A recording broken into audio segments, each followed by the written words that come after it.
അസ്സലാമു അലൈക്കും വറഹ്മത്തുള്ളാഹി അൽഹംദുലില്ലാഹി റബ്ബിൽ ആലമീൻ വസ്സലാത്തു വസ്സലാമു അലാ റസൂലില്ലാ വഅലാ ആലിഹി വസഹ്ബിഹി അജ്മഈൻ അമ്മാ ബഅദ്. സ്നേഹം നിറഞ്ഞ സുഹൃത്തുക്കളെ, കഴിഞ്ഞ ദിവസം ട്രിക്സ് ട്യൂബ് മീഡിയ നമ്മുടെ സർവ്വവേദ സത്യവാദി അല്ലെങ്കിൽ സർവ്വമത സത്യവാദിയായിട്ടുള്ള CH മുസ്തഫയുമായിട്ട് ഒരു അഭിമുഖം നടത്തുകയുണ്ടായി. അതിൻ്റെ അവതാരകൻ ഫാസിൽ അദ്ദേഹത്തിൻ്റെ ചാനലിനെ കുറിച്ച് പറയുന്നുണ്ട്. ഇത് സാധാരണയായിട്ട് മതത്തെക്കുറിച്ചോ അല്ലെങ്കിൽ മതസംവാദങ്ങളോ ഒന്നും ചർച്ച ചെയ്യുന്ന ഒരു വേദിയല്ല.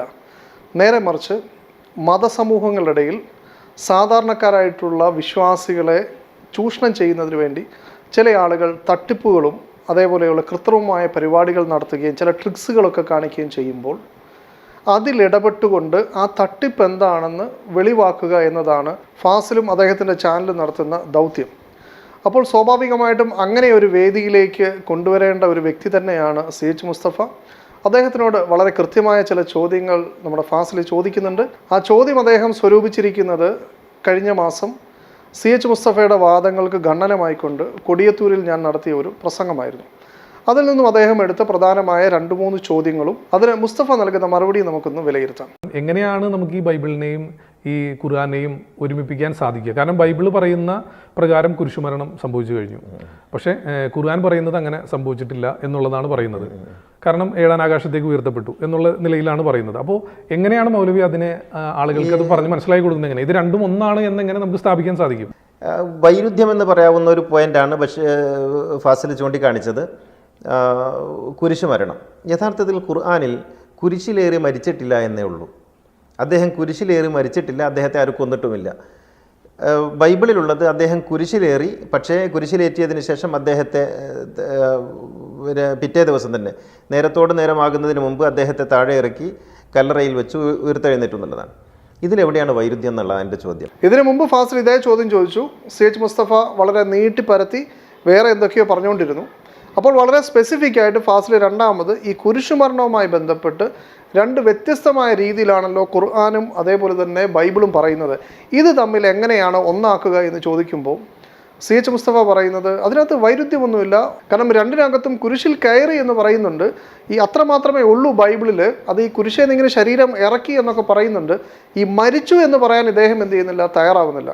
അപ്പോൾ ഫാസിൽ വീണ്ടും അത് എടുത്ത് ചോദിക്കുകയാണ്. അല്ല, ബൈബിളിൽ മരിച്ചു എന്ന് തന്നെയല്ലേ പറയുന്നത്? കുരിശിലേറ്റി കുരിശിലേറ്റി മരണം ഉറപ്പാക്കുന്നതിന് വേണ്ടി കുന്തം ഉപയോഗിച്ച് കുത്തുന്നതൊക്കെ ആയിട്ട് പറയുന്നത്. എന്നിട്ട് നേരത്തോട് നേരം കഴിഞ്ഞപ്പോൾ താഴ്ത്തി കടത്തുകയും പിന്നെ പട്ടാളക്കാരുടെ ഒന്നും സാന്നിധ്യത്തിലല്ലാതെ കല്ലറയിലേക്ക് കൊണ്ടുപോവുകയും പിന്നീട് ഉയർത്തെഴുന്നേറ്റ് പട്ടാളക്കാർ വന്ന് നോക്കുമ്പോൾ ആളെ കാണുന്നില്ല, അദ്ദേഹം ഉയർത്തെഴുന്നേറ്റ് പോയി എന്നുള്ളതാണ്. ഇതിൽ വൈരുദ്ധ്യങ്ങളില്ല. ഖുർആൻ പറയുന്നത് കുരിശിലേറി മരിച്ചിട്ടില്ലെന്ന് മാത്രമാണ്. കുരിശിലേറുക എന്നുള്ളതും കുരിശിലേറി മരിക്കുക എന്നുള്ളതും 2 പ്രയോഗമാണ്. കുരിശിലേറ്റിയിട്ടില്ലെന്ന് ഖുർആൻ പറയുന്നില്ല, കുരിശിലേറി മരിച്ചിട്ടില്ലെന്നേ പറയുന്നുള്ളൂ. അത് ഞാൻ അവിടെ വിശദീകരിച്ചിട്ടുണ്ട്. യേശു കുരിശിലേറ്റപ്പെട്ടിട്ടുണ്ട്, ഖുർആനികമായിട്ട് തന്നെ യേശു കുരിശിലേറ്റപ്പെട്ടിട്ടുണ്ട്, കുരിശിലേറി മരിച്ചിട്ടില്ല. അപ്പോൾ ഉയർത്തെഴുന്നേൽപ്പ് എന്നുള്ളത് പട്ടാളക്കാരിൽ നിന്ന് രക്ഷപ്പെടുന്നതിന് വേണ്ടിയുള്ള അപ്പോൾ ഉണ്ടാക്കിയ ഒരു കഥയായിട്ടാണ് ഞാൻ വിശ്വസിക്കുന്നത്. ആ കഥ ബൈബിളിൽ പറഞ്ഞു, അത്രേ ഉള്ളൂ. ഖുർആനിൽ അതിൻ്റെ ആനുകൂല്യം നൽകുന്നുണ്ട്. മൗലവി എങ്ങനെയാണ് അപ്പോൾ അതിനെ വ്യാഖ്യാനിക്കുന്നത്? മൗലവിയുടെ അകമ്പൊരുൾ എങ്ങനെയാണ് അതിനെ വ്യാഖ്യാനിക്കുന്നത്? യേശുവിനെ കുരിശിലേറ്റിയിട്ടുണ്ട്, പക്ഷേ കുരിശിലേറിയിട്ട് അദ്ദേഹം മരിച്ചില്ല. ഇനി ഈ വിഷയത്തെക്കുറിച്ച് CH മുസ്തഫയുടെ ഖുർആൻ വ്യാഖ്യാനമായിട്ടുള്ള അകമ്പൊരുൾ വോളിയം 2 പേജ് 501 ഇങ്ങനെ കാണാം: യേശുവിനെ ക്രൂശിച്ചു കൊന്നു എന്ന കഥ സത്യമല്ല. അത് യഹൂദ പുരോഹിതരുടെയും ഭരണകൂടത്തിൻ്റെയും ആഗ്രഹം മാത്രമായിരുന്നു. അപ്രകാരം സംഭവിച്ചിട്ടില്ല. അവർ അദ്ദേഹത്തെ വധിച്ചിട്ടില്ല. അനവധി പ്രവാചകന്മാരെ ക്രൂരമായി വധിച്ച ചരിത്രമുണ്ട് യഹൂദ പൗരോഹിത്യത്തിന്. അതുകൊണ്ട് തന്നെ യേശുവിനെ വധിച്ചു എന്ന് പറയാൻ അവർക്ക് മടി ഏതുമില്ല. എന്നാൽ അത് ചരിത്ര സത്യമെന്നോണം അംഗീകരിക്കാൻ ക്രൈസ്തവർക്ക് എങ്ങനെ സാധിക്കുന്നു? യാഥാർത്ഥ്യം എന്തായിരുന്നു എന്ന് അന്വേഷിക്കേണ്ട ബാധ്യത അവർക്കുണ്ടായിരുന്നു. ആർക്കാ? ക്രൈസ്തവർ അന്വേഷിക്കണമായിരുന്നു. അവരുടെ ബൈബിളിനകത്ത് യഹൂദന്മാർ പറഞ്ഞ കള്ളക്കഥ, ഏത് കള്ളക്കഥ? യേശുവിനെ കൊന്നു എന്ന് പറയുന്ന കള്ളക്കഥ അതിനകത്ത് വന്നിരിക്കുന്നതിനെക്കുറിച്ച് ക്രൈസ്തവർ അന്വേഷിക്കണമായിരുന്നു. യഹൂദ പൗരോഹിത്യ കഥകളെ ക്രൈസ്തവ വിശ്വാസമാക്കി മാറ്റുന്ന ദയനീയമായ അട്ടിമറി ചരിത്രത്തിൽ സംഭവിച്ചിട്ടുണ്ടെന്നതിൽ തർക്കമില്ല. കഥകൾ ഉണ്ടാക്കുന്നതിലും സത്യമെന്ന വിധം അത് പ്രചരിപ്പിക്കുന്നതിലും യഹൂദ പൗരോഹിത്യത്തിനുള്ള മിടുക്ക് പ്രസിദ്ധവുമാണ്. അങ്ങനെയെങ്കിൽ യേശുവിന് എന്ത് സംഭവിച്ചു എന്നാണ് ഖുർആൻ പറയുന്നത് എന്ന് പറഞ്ഞിട്ട് അദ്ദേഹം ബൈബിളിൻ്റെ ആ ടെക്സ്റ്റിനെ പൂർണ്ണമായിട്ട് തള്ളിയിട്ട് ഖുർആൻ്റെ അടിസ്ഥാനത്തിൽ അതിനെ വ്യാഖ്യാനിക്കാനാണ് ശ്രമിക്കുന്നത്. ഇത് എങ്ങനെയാണ് സർവമത സത്യവാദമാകുന്നത്? ഇതെങ്ങനെയാണ് ഇത് സർവവേദ സത്യമാകുന്നത്?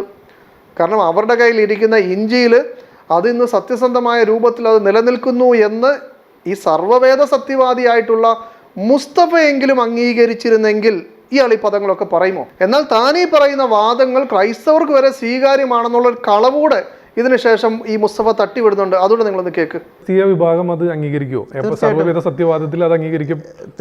ക്രിസ്തീയ വിശ്വാസികൾക്ക് കുരിശ് മരണം എന്ന് പറയുന്നത് യേശുവിനെ കുരിശിലേറ്റി എന്നിടത്ത് മാത്രമാണ്. യേശു കുരിശിലേറി, മനുഷ്യരുടെ പാപങ്ങൾ മുഴുവൻ ഏറ്റെടുത്തുകൊണ്ട് യേശു കുരിശിലേറി എന്നുള്ളത് വരെയാണ് അവർക്ക് പ്രശ്നമുള്ളൂ.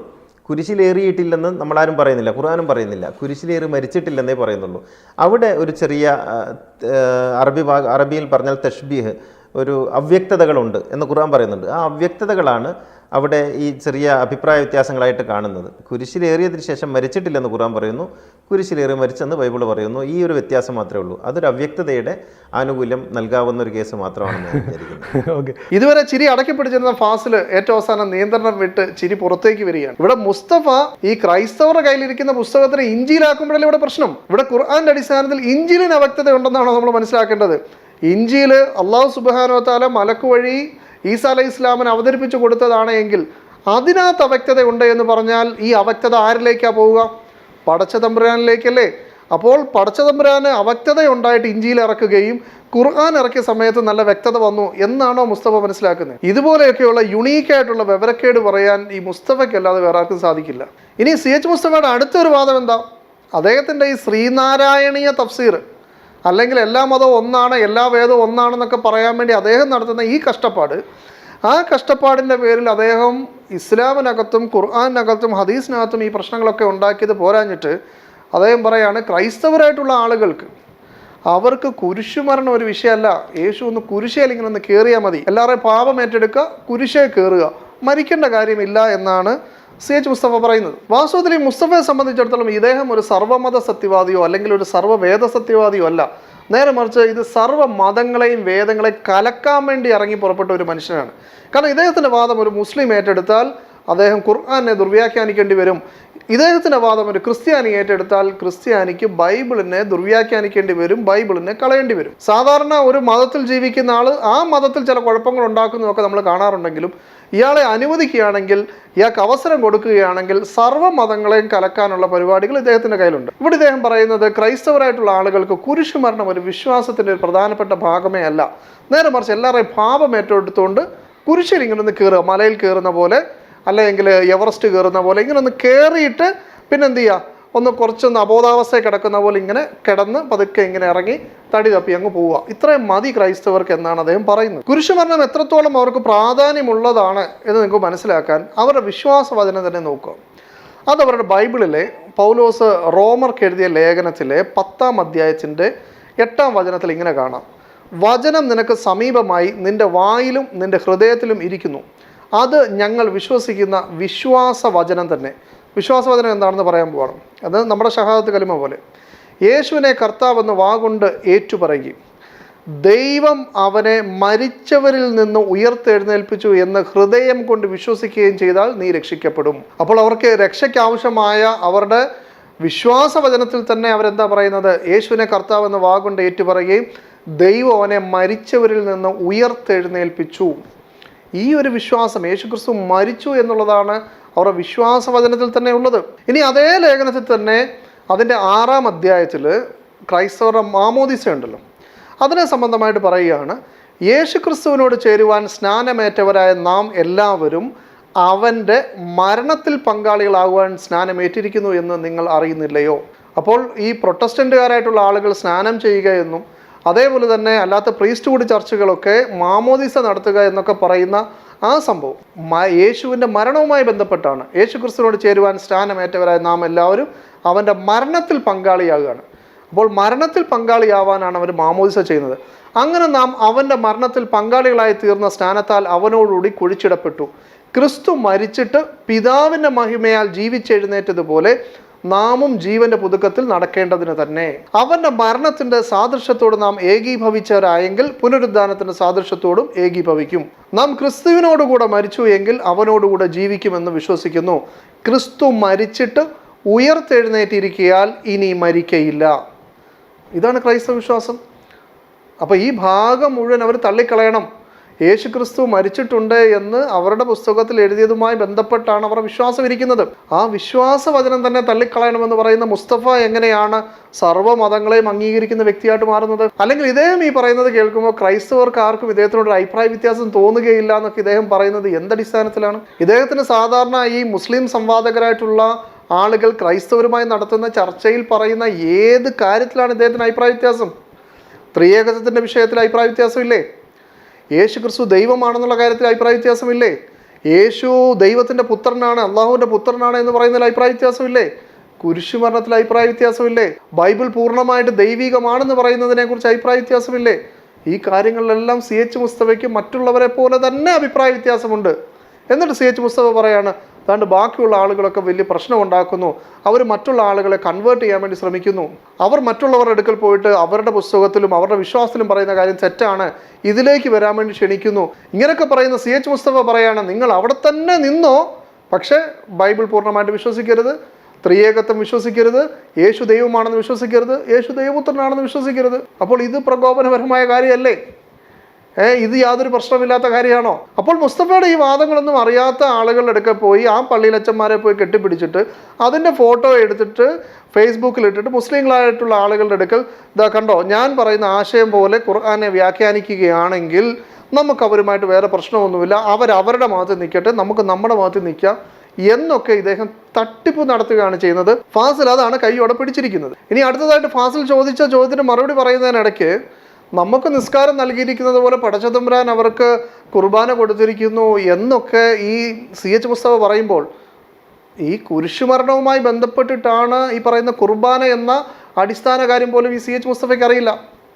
ഈ ഒന്നും അറിയാത്തവനെ സംബന്ധിച്ചിടത്തോളം എല്ലാം ഒരേപോലെ ഇരിക്കുന്നു എന്ന് പറയുന്നു എന്നതല്ലാതെ ഇദ്ദേഹം ഓരോന്നും പഠിച്ചിട്ടല്ല ഇതൊക്കെ ഒന്നാണെന്ന് പറയുന്നത്. ക്രൈസ്തവരുടെ ഈ കുർബാനയുമായി ബന്ധപ്പെട്ട് എന്താണ് ഈ ബൈബിളിനകത്ത് എഴുതിയിരിക്കുന്നത് നോക്കുക. പൗലോസിൻ്റെ ലേഖനം, അദ്ദേഹം കൊരിന്തി എന്ന് പറയുന്ന സഭയ്ക്ക് എഴുതിയ ലേഖനത്തിൽ 7-ാം അധ്യായത്തിൽ നമുക്ക് ഇങ്ങനെ കാണാം, അങ്ങനെ നിങ്ങൾ ഈ അപ്പം തിന്നുകയും പാനപാത്രം കുടിക്കുകയും ചെയ്യുമ്പോഴൊക്കെയും കർത്താവ് വരുവോളം അവൻ്റെ മരണത്തെ പ്രസ്താവിക്കുന്നു.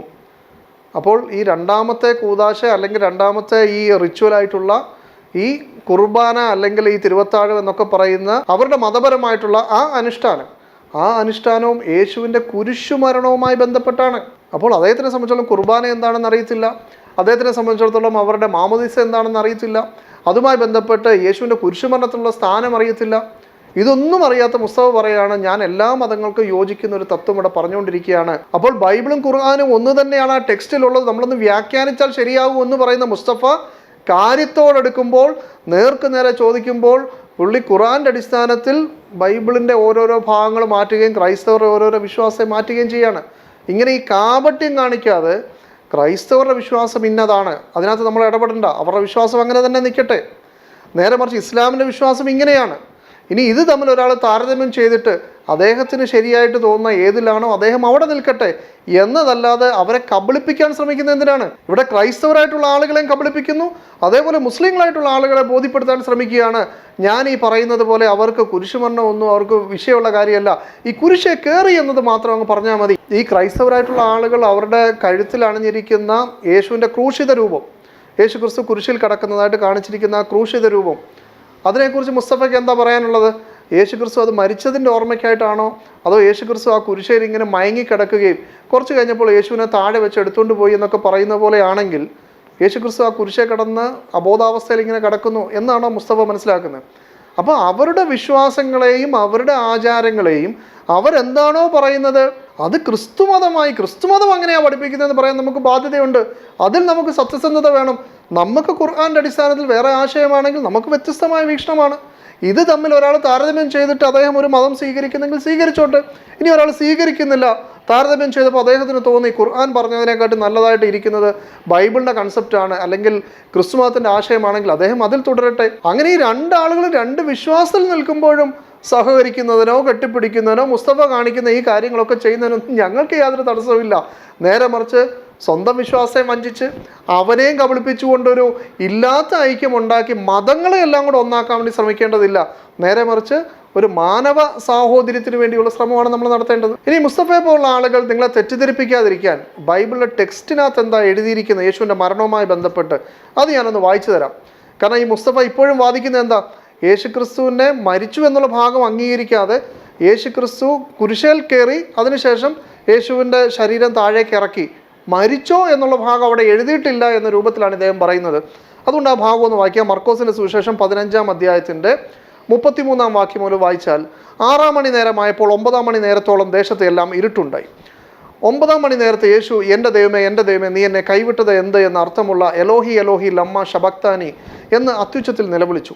യേശുവിൻ്റെ ഈ നിലവിളി കേട്ടപ്പോൾ അവരെന്ത് ചെയ്തു, പുളിച്ച വീഞ്ഞ് കൊണ്ട് കുടിക്കാൻ വേണ്ടി കൊടുത്തു. യേശു ഇത് കുടിച്ചിട്ട് എന്ത് ചെയ്തു എന്ന് അവിടെ എഴുതിയിരിക്കുന്നത്, യേശു ഉറക്കെ നിലവിളിച്ചു പ്രാണനെ വിട്ടു. അതിനെന്താ മുസ്തഫ അർത്ഥം? പ്രാണനെ വിട്ടു എന്ന് പറഞ്ഞാൽ അതിൻ്റെ അർത്ഥം എന്താ? യേശു ക്രിസ്തുവിന് അബോധാവസ്ഥ ഉണ്ടായി എന്നാണോ? യേശു ക്രിസ്തു ഉറങ്ങിയതുപോലെ അവിടെ കിടന്നു എന്നാണോ? എന്താണ് മുസ്തഫ കൊടുക്കുന്ന അർത്ഥം?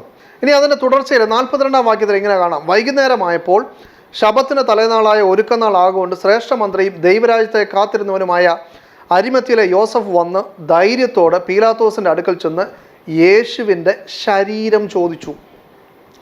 അവൻ മരിച്ചു കഴിഞ്ഞുവോ എന്ന് പീലാത്തോസ് ആശ്ചര്യപ്പെട്ട് ശതാധിപനെ വിളിച്ചു. അവൻ മരിച്ചിട്ട് ഒട്ടുനേരമായോ എന്ന് ശതാധിപനോട് വസ്തുത ചോദിച്ചറിഞ്ഞിട്ട് ഉടൽ യോസഫിന് നൽകി. അതായത് യേശുക്രിസ്തു മരിച്ചു എന്ന് ഉറപ്പാക്കിയതിന് ശേഷം യേശുവിൻ്റെ ശരീരം യോസഫിന് വിട്ടുകൊടുത്തു. അവനൊരു ശീല വാങ്ങി അവനെ ഇറക്കി ശീലയിൽ ചുറ്റിപ്പൊതിഞ്ഞു പാറയിൽ വെട്ടിയിട്ടുള്ള കല്ലറയിൽ വെച്ചു. കല്ലറ വാതിൽക്കൽ ഒരു കല്ലും ഉരുട്ടി വെച്ചു. അപ്പോൾ വളരെ കൃത്യമായിട്ട് യേശു പ്രാണനെ വിട്ടു എന്ന് ഇവിടെ എഴുതിയിട്ടുണ്ട്. അതിനുശേഷം അരിമത്തിയിലെ യോസഫ് വന്ന് ശരീരം ചോദിക്കുന്ന സമയത്തും യേശു ക്രിസ്തു മരിച്ചിട്ടുണ്ടോ എന്ന് കൺഫേം ചെയ്തതിന് ശേഷമാണ് ശരീരം വിട്ടുകൊടുത്തതായിട്ട് ക്രൈസ്തവരുടെ ബൈബിളിലെ ടെക്സ്റ്റിലുള്ളൂ. വ്യാഖ്യാനമല്ല, ഇൻ്റർപ്രട്ടേഷനിലല്ല, അവരുടെ എക്സ്പ്ലനേഷനിലല്ല, അവരുടെ തഫ്സീറിലല്ല, അവരുടെ ടെക്സ്റ്റിൽ അങ്ങനെയാണ് എഴുതിയിരിക്കുന്നത്. അപ്പോൾ മുസ്തഫയെ സംബന്ധിച്ചോളം ഈ ടെക്സ്റ്റ് അംഗീകരിക്കുന്നില്ല. അത് യഹൂദന്മാരുണ്ടാക്കിയ കള്ളക്കഥയാണ്, ക്രൈസ്തവർ ഇത് എന്തിനു വിശ്വസിക്കാൻ പോയി എന്നൊക്കെ ചോദിക്കുന്ന മുസ്തഫ ഇതൊന്നും അംഗീകരിക്കുന്നില്ല, ഇഞ്ചിയിലായിട്ട് കാണുന്നില്ല എന്ന് മനസ്സിലാക്കുക. ഇനി യോഹന്നാന്റെ സുവിശേഷം 19-ാം അധ്യായത്തിൽ കുരിശുമരണം വിവരിക്കുന്ന രീതി ഇങ്ങനെയാണ്.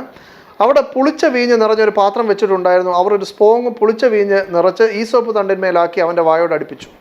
യേശു പുളിച്ച വീഞ്ഞ് കുടിച്ച ശേഷം നിവൃത്തിയായി എന്ന് പറഞ്ഞ് തല ചായ്ച്ച് ആത്മാവിനെ ഏൽപ്പിച്ചു കൊടുത്തു. അന്ന് ഒരുക്കനാളും ആ ശബത്ത് നാൾ വലിയതുമാകൊണ്ട് ശരീരങ്ങൾ ശബത്തിൽ ക്രൂശന്മേൽ ഇരിക്കരുത് എന്ന് വെച്ച് അവരുടെ കാൽ ഒടിച്ച് എടുപ്പിക്കണമെന്ന് യഹൂദന്മാർ പീലാത്തോസിനോട് അപേക്ഷിച്ചു. ആകയാൽ പടയാളികൾ വന്ന് ഒന്നാമത്തവൻ്റെയും അവനോടൊരു ക്രൂശിക്കപ്പെട്ട മറ്റവൻ്റെ കാലൊടിച്ചു. അവർ യേശുവിൻ്റെ അടുക്കൽ വന്നു. അവൻ മരിച്ചുപോയി എന്ന് കാണുകയാൽ അവൻ്റെ കാലൊടിച്ചില്ല. എങ്കിലും പടയാളികൾ ഒരുത്തൻ കുന്തം കൊണ്ട് അവൻ്റെ വിലാപ്പുറത്ത് കുത്തി, ഉടൻ രക്തവും വെള്ളവും പുറപ്പെട്ടു.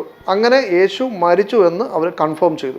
ഇങ്ങനെ കൃത്യമായിട്ട് ബൈബിളും ഖുർആൻ്റെയും ടെക്സ്റ്റ് ഒരാൾ വായിച്ചാൽ യേശുവിൻ്റെ കുരിശുമരണവുമായി ബന്ധപ്പെട്ട് ഈ രണ്ട് പുസ്തകങ്ങളിലും കൊടുത്തിരിക്കുന്ന വിശദീകരണം, അതിൻ്റെ വിവരണത്തിൽ വ്യക്തമായിട്ടുള്ള കോൺട്രാഡിക്ഷൻസ് കാണാൻ പറ്റും. അപ്പോൾ ഈ രണ്ട് ഗ്രന്ഥങ്ങളും പരിശോധിച്ചതിന് ശേഷം ഇതിൽ ഏതാണ് കൂടുതൽ ഒതൻറ്റിക്, ഏതാണ് കൂടുതൽ വിശ്വാസയോഗ്യമാകുന്നത്, ഏത് തിയറിയാണ് നമുക്ക് സ്വീകരിക്കാൻ പറ്റുന്നത് എന്ന് ഒരാൾ പരിശോധിച്ച് സ്വയം ഒരു നിലപാടിലേക്ക് എത്തുക എന്നതല്ലാതെ ഇത് രണ്ടും ഒന്നാണെന്ന് പറയാൻ ലോകത്താർക്കും സാധിക്കുകയില്ല. ഇവിടെ ഫാസിലിനെ സംബന്ധിച്ചിടത്തോളം സാധാരണ അദ്ദേഹത്തിൻ്റെ ജീവിതത്തിൽ അദ്ദേഹം പരിചയപ്പെട്ടിട്ടുണ്ടാവുക ഒരു മതത്തിൽ തട്ടിപ്പ് കാണിക്കുന്ന ഒരു വിദ്വാനെയാണെങ്കിൽ, ഇവിടെ ഒരേ സമയം പല മതത്തിൽ കടന്നുകൂടി എല്ലാ മതത്തെയും കുളവാക്കാൻ ശ്രമിക്കുന്ന വലിയ ഒരു ട്രിക്കിൻ്റെ ആശാനെയാണ് അദ്ദേഹം കണ്ടെത്തിയിരിക്കുന്നത്. ഇങ്ങനെ യേശുവിൻ്റെ കുരിശുമരണത്തെ സംബന്ധിച്ച് പല പല വാദങ്ങളും പല പല കളവുകളും ഇങ്ങനെ മാറ്റി മാറ്റി പറഞ്ഞുകൊണ്ടിരിക്കുന്ന മുസ്തഫ യഥാർത്ഥത്തിൽ പൊതുജനത്തിൻ്റെ മുമ്പിൽ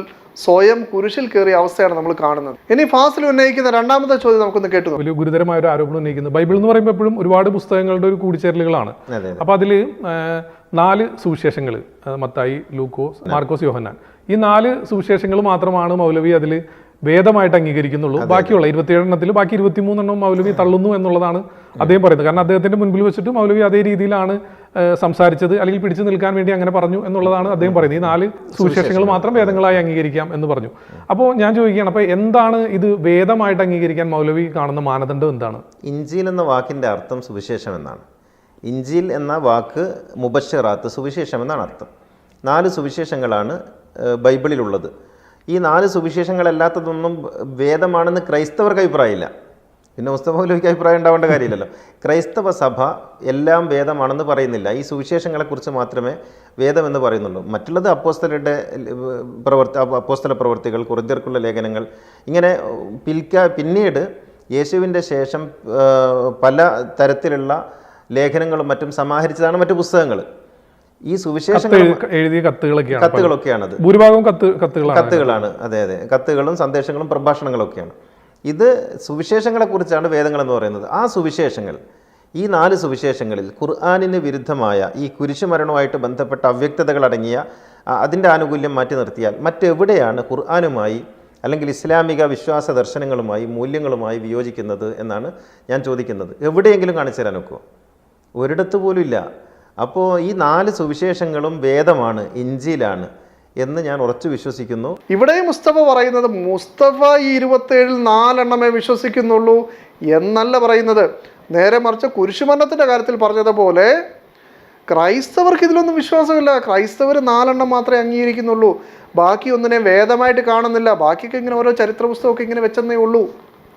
എന്ന് വെച്ചാൽ ചില പുസ്തകത്തിനകത്ത് നമുക്ക് വേണ്ട ചില സാധനങ്ങളൊക്കെ വെക്കൂലേ, ഈ ഹോസ്പിറ്റലിലെ ചീട്ടുകളും, അതേപോലെ നമുക്ക് ചിലപ്പോൾ റേഷൻ കാർഡിൻ്റെ എന്തെങ്കിലും സാധനം, ഇങ്ങനെയൊക്കെ പല സാധനം വെക്കുന്നത് പോലെ ക്രൈസ്തവരിങ്ങനെ 4 വേദം വെച്ചിട്ട് ബാക്കി ഇങ്ങനെ കുറേ സാധനങ്ങളൊക്കെ വെച്ചിട്ടുള്ളൂ. ഈ വേദപുസ്തകം എന്ന് പറയുമ്പോൾ ഇത്രയും പുസ്തകമൊക്കെ ഉണ്ടെങ്കിൽ 4 വേദമുള്ളൂ എന്നൊക്കെയാണ് ഇദ്ദേഹം പറയുന്നത്. ഈ മുസ്തഫയെ സംബന്ധിച്ചിടത്തോളം നിങ്ങൾക്ക് ഇവിടെ മുസ്ലിങ്ങളുടെ തട്ടിപ്പ് കാണിച്ചാൽ പോരെ? നിങ്ങൾ ഈ മറ്റു മതത്തിലും പോയി തട്ടിപ്പ് കാണിച്ചിട്ട് ഞാനൊരു മൗലവിയാണ്, ഞാൻ ഹുതുബ നടത്തുന്ന ആളാണെന്നൊക്കെ പറഞ്ഞ് വെല്ലുമ്പോൾ സ്വാഭാവികമായിട്ട് അവർ വിചാരിക്കുന്നത് എന്താ, ഇവിടെ മുസ്ലിങ്ങളുടെ നേതൃത്വത്തിൽപ്പെട്ട ഒരാളൊരു മൗലവിയെ കടത്തി വിട്ട് അവരുടെ മതത്തിലും പ്രശ്നം ഉണ്ടാക്കാൻ പോകുന്നല്ലേ. നിങ്ങൾ ഇവിടെ പ്രശ്നമാണെന്നുള്ള കാര്യം അവർക്കറിയില്ലല്ലോ. നിങ്ങൾ ഈ 2 മതങ്ങളെയും തമ്മിൽ തല്ലിക്കാൻ ശ്രമിക്കുന്നത് എന്തിനാണ്?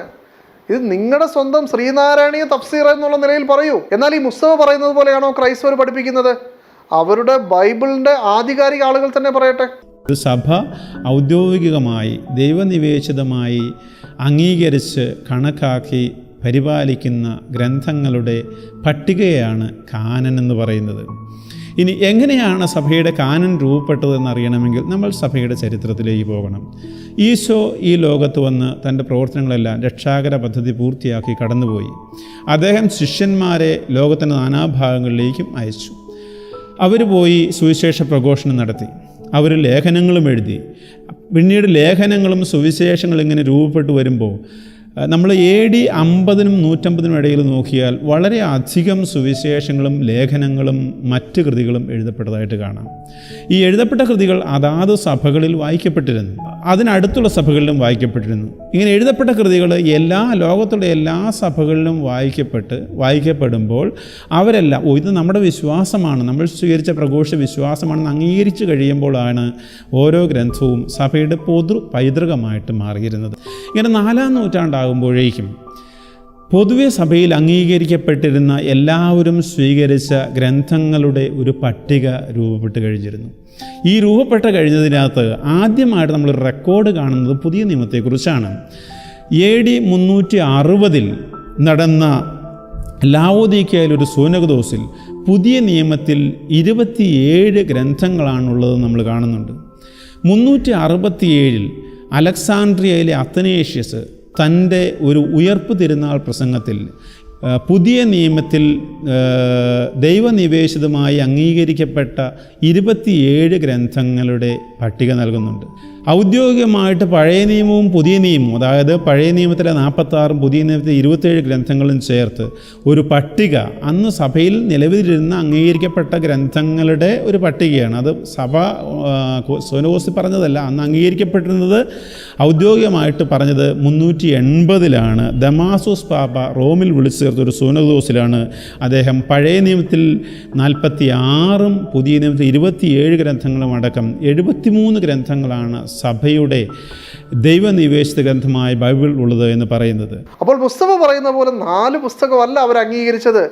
അത് നബി സല്ലല്ലാഹു അലൈഹി വസല്ലമയൊക്കെ ജനിക്കുന്നതിന് 2-3 നൂറ്റാണ്ടുകൾക്ക് മുമ്പ് തന്നെ ക്രൈസ്തവരുടെ ഇടയിൽ തീരുമാനമായ ദൈവനിവേശിതമായി അവരുടെ സഭ അംഗീകരിച്ച പുസ്തകങ്ങൾ എന്ന് പറയുന്നത് പുതിയ നിയമത്തിൽ 27 പുസ്തകങ്ങളാണ്.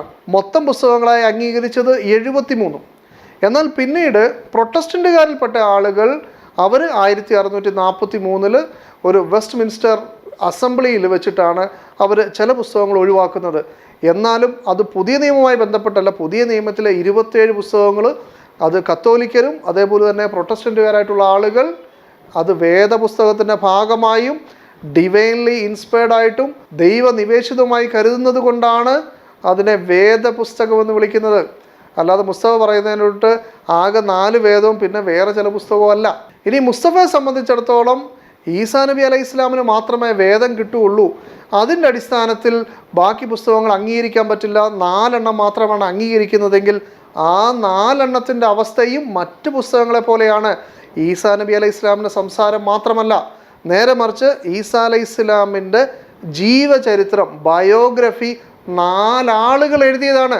അത് മത്തായി, മർക്കോസ്, ലൂക്കോസ്, യോഹന്നാൻ എന്ന് പറയുന്ന 4 ആളുകൾ യേശുവിൻ്റെ ജീവചരിത്രം എഴുതുമ്പോൾ യേശു സംസാരിച്ചതായിട്ടല്ല, according to Matthew, according to Mark, അവരുടെ കാഴ്ചപ്പാടിലാണ് അവർ എഴുതുന്നത്.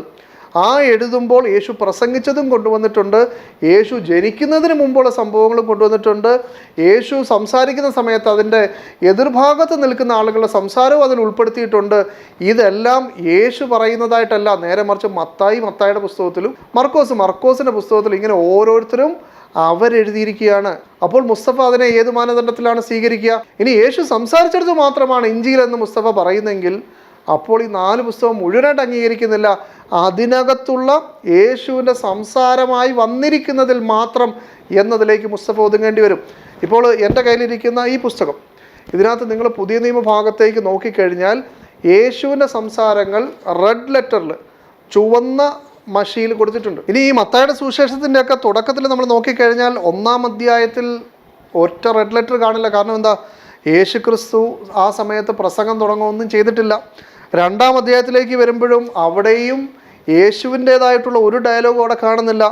3-ാമത്തെ അധ്യായത്തിൻ്റെ 15-ാമത്തെ വാക്യം മുതലാണ് യേശു യഹിയ അലൈഹി ഇസ്ലാമിനോട് സംസാരിക്കുന്ന, ഇപ്പോൾ സമ്മതിക്കുക, ഇങ്ങനെ സകല നീതിയും നിവർത്തിക്കുന്നത് നമുക്ക് ഉചിതമെന്ന് ഉത്തരം പറഞ്ഞു എന്ന് പറയുന്നതാണ് യേശുവിൻ്റെ ഫസ്റ്റ് ഡയലോഗ്. എന്ന് വെച്ചാൽ മത്തായിയുടെ സുവിശേഷത്തിന് 1-ാം അധ്യായത്തിലോ 2-ാം അധ്യായത്തിലോ ഇല്ല, 3-ാം അധ്യായത്തിന് 14 വാക്യം വരെ യേശു സംസാരിച്ചിട്ടില്ല. അപ്പോൾ നമ്മുടെ മുസ്തഫയെ സംബന്ധിച്ചിടത്തോളം ഇത് ഇഞ്ചിയിലായിട്ട് അംഗീകരിക്കുമോ? അത് സുവിശേഷമായിട്ട് അംഗീകരിക്കുമോ? അതല്ല, ഈ സുവിശേഷങ്ങളിനകത്തുള്ള യേശുവിൻ്റെ സംസാരത്തിലാണോ ഇഞ്ചിയിൽ ഉണ്ടാവുക? എന്നാൽ ക്രൈസ്തവരെ സംബന്ധിച്ചിടത്തോളം അവരിതിനെ സുവിശേഷം എന്ന് പറഞ്ഞ് സ്വീകരിച്ചിരിക്കുന്നത് ആ മത്തായിയുടെ എഴുത്തിൽ സുവിശേഷത്തെക്കുറിച്ച് പറഞ്ഞിട്ടുണ്ട്. കാരണം യേശുവിൻ്റെ ജീവചരിത്രം പറയുമ്പോൾ യേശുവിൻ്റെ പ്രസംഗം അതിൽ വരും. ഇനിയും അവരെ സംബന്ധിച്ചുള്ള ഈ പ്രസംഗത്തെക്കാട്ടിലും അവർക്ക് പ്രധാനം എന്ന് പറയുന്നത് യേശുവിൻ്റെ മരണം അവിടെ എഴുതിയിരിക്കുന്നു എന്നതാണ്. അതുകൊണ്ടാണ് പൗലോസ് അദ്ദേഹത്തിൻ്റെ ലേഖനത്തിൽ പറയുന്നത്, ഞങ്ങളോ ക്രൂശിക്കപ്പെട്ട ക്രിസ്തുവിനെ പ്രസംഗിക്കുന്നു. അദ്ദേഹത്തിൻ്റെ പ്രസംഗ വിഷയം തന്നെ ക്രൂശിക്കപ്പെട്ട യേശുവാണ്. അത് എവിടെയാണ് ഉള്ളത്?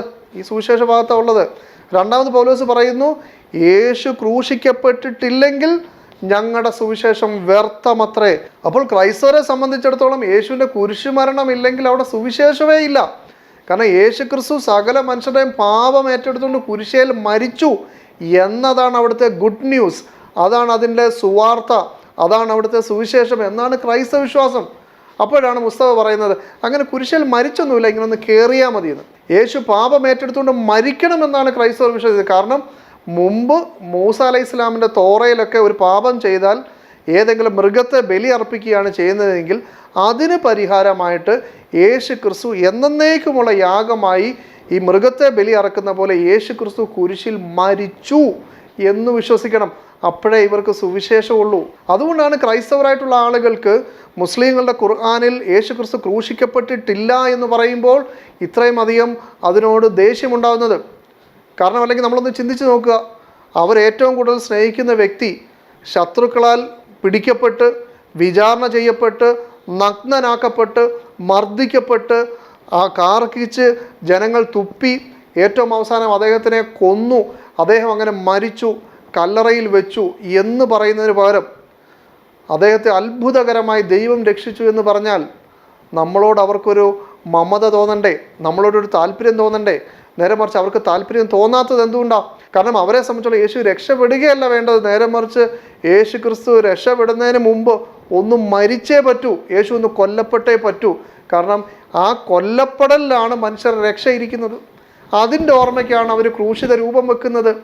അതിൻ്റെ അടിസ്ഥാനത്തിലാണ് മുമ്പ് തോറ അനുസരിച്ച് ജീവിച്ചതൊക്കെ പഴയ നിയമമായി പോയി, ഇനി പുതിയ നിയമം എന്ന് പറയുന്നത് യേശുവിൻ്റെ പാപം ഏറ്റെടുത്തുകൊണ്ട് മരിച്ചു എന്ന വിശ്വാസം.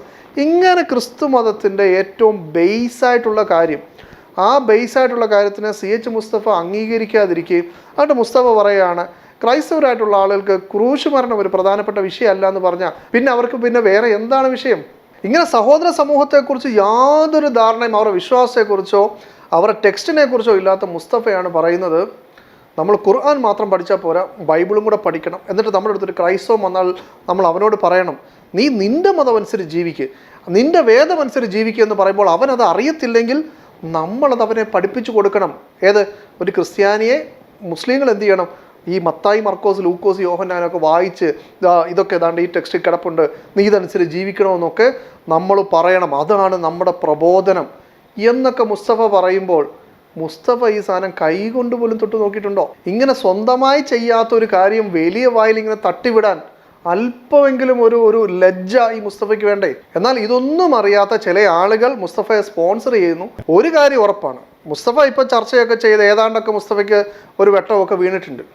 അയാളെ സംബന്ധിച്ചിടത്തോളം അയാൾക്ക് ഏറ്റവും പുച്ഛം അയാളുടെ പ്രസംഗം പ്രചരിപ്പിക്കുന്ന നിങ്ങളെപ്പോലുള്ള ആളുകളായിരിക്കും എന്നുള്ള കാര്യത്തിൽ യാതൊരു സംശയമില്ല. ഈ മുസ്തഫ എന്നത് അയാൾ സർവ്വമത സത്യവാദിയോ സർവ്വവേദ സത്യവാദിയോ അല്ല, സർവ്വവേദങ്ങളെയും കലക്കി അദ്ദേഹം ശ്രീനാരായണീയ ആശയം പ്രചരിപ്പിക്കുന്നതായി നടിച്ച് വല്ല അവാർഡും മേടിച്ചു കൂട്ടി വേറെ എന്തെങ്കിലും ഒരു മൂവ്മെൻ്റായിട്ട് പോകാൻ വേണ്ടി മാത്രം ശ്രമിക്കുന്ന ഒരു തന്ത്രശാലിയായ മനുഷ്യനാണ്.